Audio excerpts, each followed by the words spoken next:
I know what chaos is. I went to Walmart yesterday.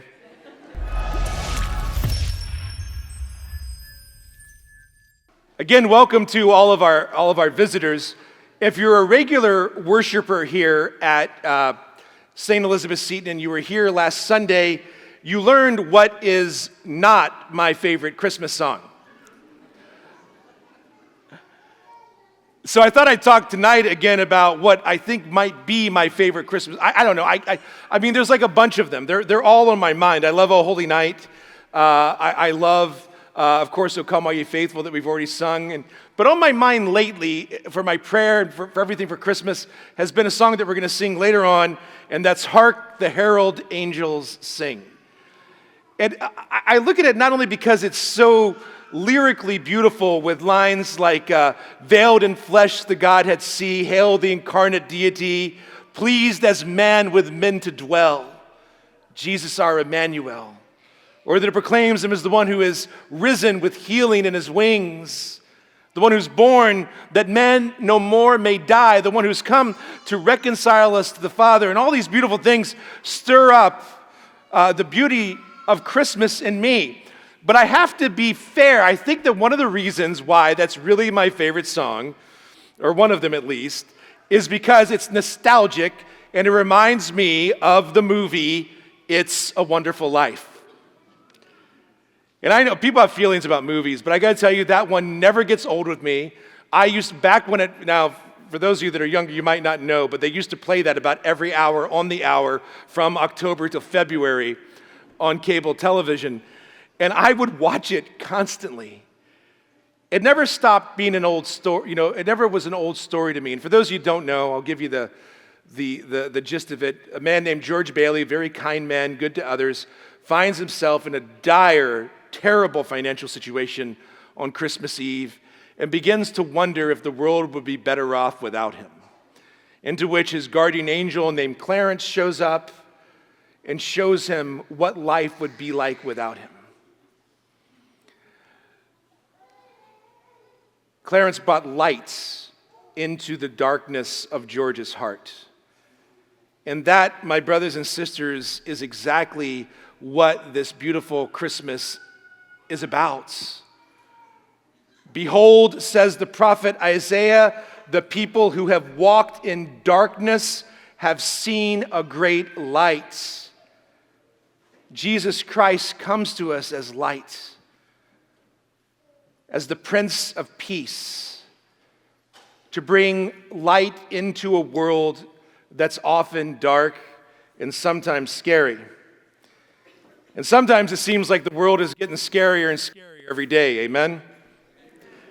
And this is why we have to listen to the Christmas message. What's the very first part of the Christmas message that those herald angels said is, do not be afraid.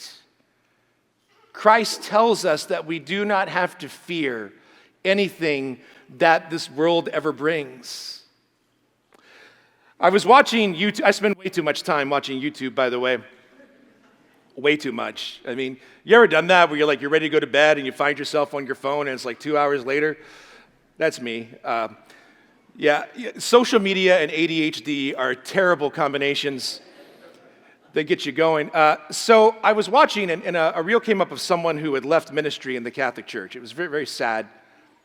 But one thing this person said is, I've been away from the church for a long time, and it was a younger person, probably barely in his 30s, if that. He said, I went back and I read the story of Jesus, and I realized that it's not even a really good story. And that's what dawned on me. He said, there are better religious texts. And he's right. In terms of a story, it's about God who becomes a human being. It's about the divine, almighty, and incarnate God who becomes a child who is laid in a place where animals eat and sleep and defecate. It's foolishness to the world. But here's the thing that is distinct about the story of Jesus versus the epic poems of Greek and Roman literature versus the epic battle tales of the gods of Hinduism versus even the wisdom sayings of the Buddha is that this is a historical story. It really happened. Only in Christianity do we understand a God who enters into our reality, into our mess, into our silliness, into our chaos. I think this time of year is chaotic for a lot of people, right? And usually it's chaotic in a good way, am I right? I know what chaos is. I went to Walmart yesterday. Oh, Amazon. For those last minute things. Or you're scrambling to cook dinner. You're scrambling to get those last thoughts off to Santa because he's coming, right, kids? Yeah, you're ready for him. And you're ready for all of these things. And so a lot of times the chaos, that happens this time of year is good. But for some of us, it might not be great.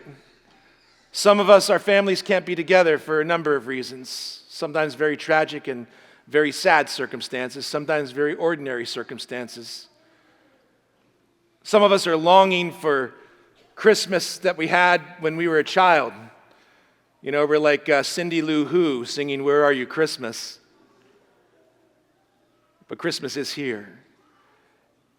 And I just want to say again, no matter what brings you into the church this evening, you are so welcomed and so loved here.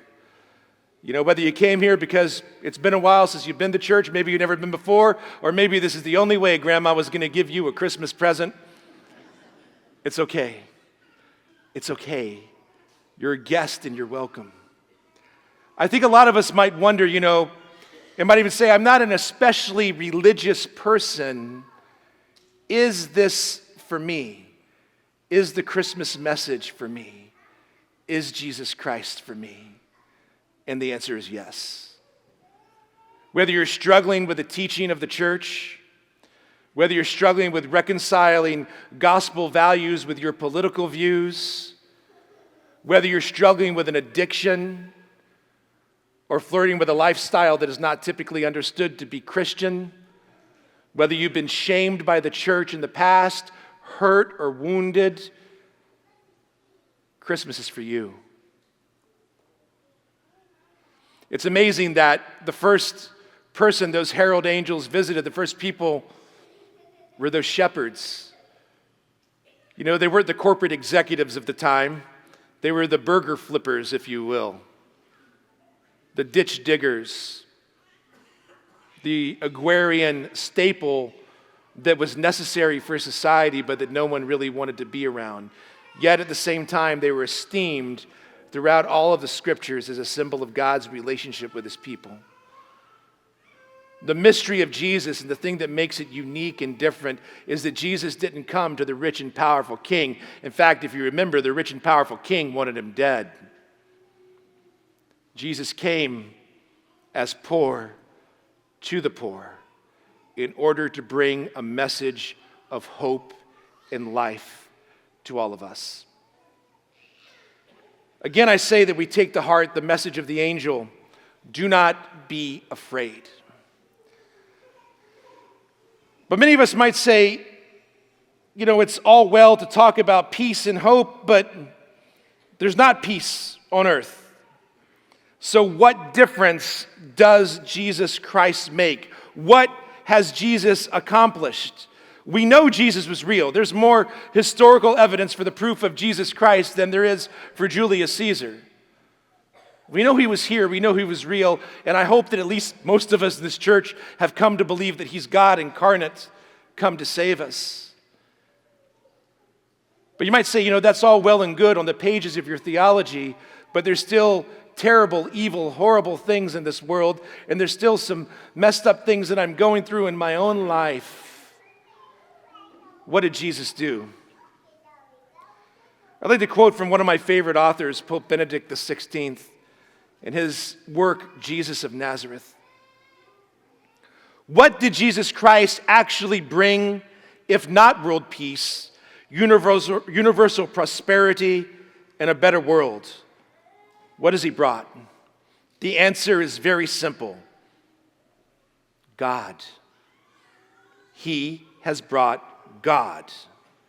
He has brought the God who formally unveiled his countenance gradually, first to Abraham, to Moses, and to the prophets, and then in the wisdom literature. The God who revealed his face only in Israel, even though he was also honored among the pagans in various shadowy guises. It is this God, the God of Abraham, Isaac, and Jacob, the true God, who is brought to the nations of the earth. Jesus has brought God, and now we know his face. Now we call upon him. Now we know the path that human beings have to take in this world. Jesus has brought God, and with him, with God, the truth about our origin and our destiny, faith, hope, and love. It is only because of the hardness of heart that we think this is too little.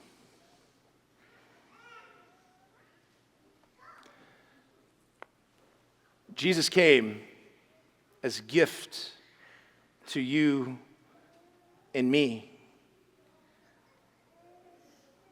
All he wants is our hearts.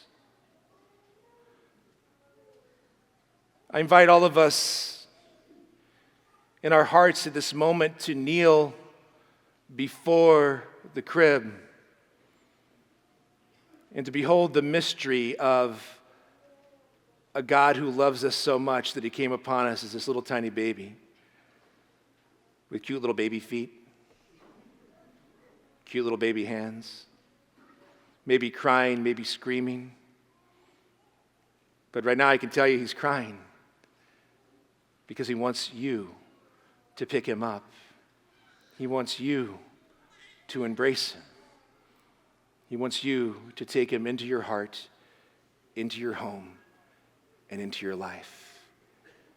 And that's the gift that he desires to bring you. Mild he lays his glory by, born that man no more may die, pleased as man with man to dwell, Jesus, our Emmanuel. He's with us, he loves you, and a very blessed and Merry Christmas to all of you.